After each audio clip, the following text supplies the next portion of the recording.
Europe में पड़ रही है भीषण गर्मी के बीच फ्रांस में कैसे हो गई 40 से अधिक लोगों की मौत।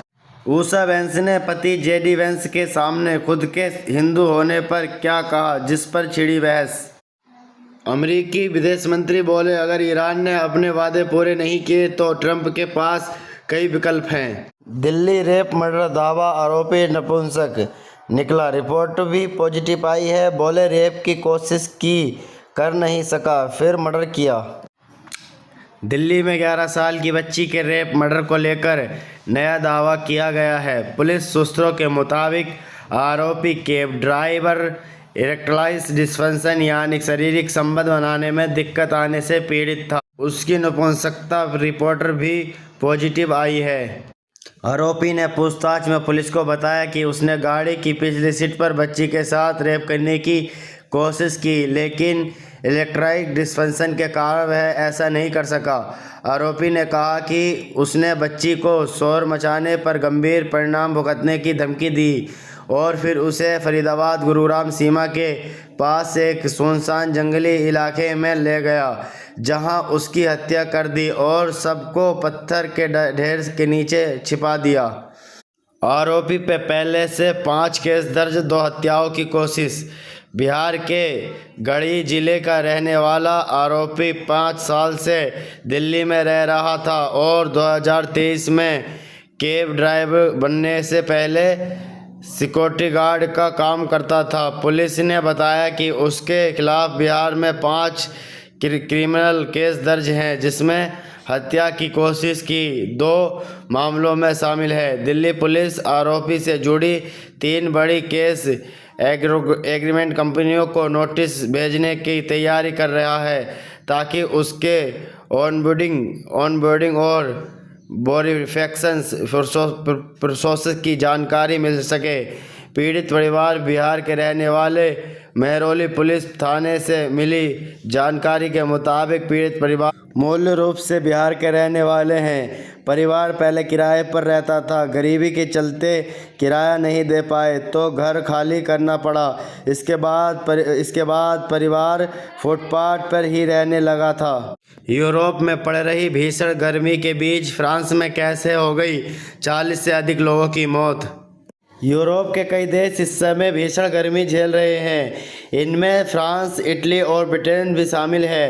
बीबीसी संवाददाता एजेंसी डेविस के मुताबिक फ्रांस में बुधवार के मौसम का अनुमान लगाते हुए देश के आधे से ज़्यादा हिस्से में रेड हीट अलर्ट जारी किया गया है। यहाँ पर मंगलवार को जून का अब तक का सबसे गर्म दिन दर्ज किया गया है। औसतन तापमान 29.8 डिग्री सेल्सियस रहा है।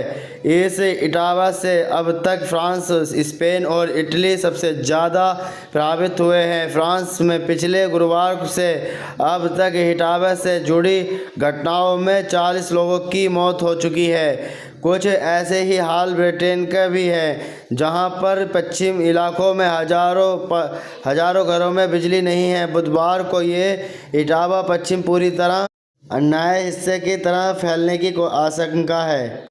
ऊषा वेंस ने पति जेडी वेंस के सामने खुद के हिंदू होने पर क्या कहा, जिस पर छिड़ी बहस।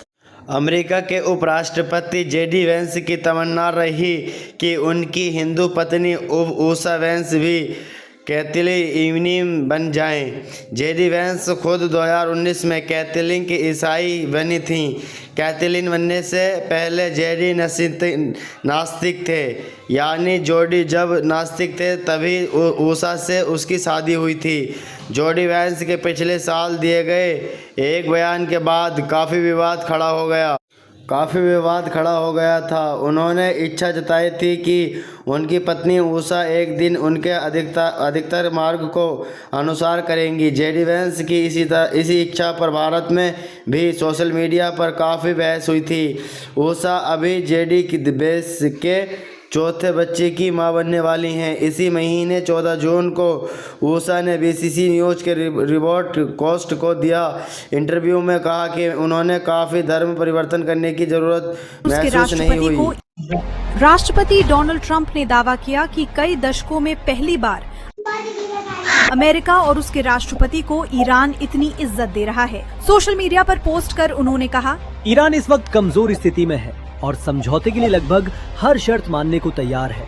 वहीं ईरानी संसद के अध्यक्ष बागेर गालिबाफ ने इस्लामाबाद समझौते को अमेरिका की हार बताया। अजरबैजान में एक कार्यक्रम के दौरान उन्होंने कहा, ये समझौता किसी दबाव या मजबूरी का नतीजा नहीं था, बल्कि हमने इसे अपनी शर्तों पर माना है। उधर अमेरिकी सेनेट ने 48 के मुकाबले 50 वोट से ईरान के खिलाफ युद्ध को लेकर प्रस्ताव पास कर दिया। ट्रंप से सैन्य कार्रवाई रोकने की मांग की है। इससे पहले हाउस ऑफ रिप्रेजेंटेटिव भी इस प्रस्ताव को मंजूरी दे चुका है।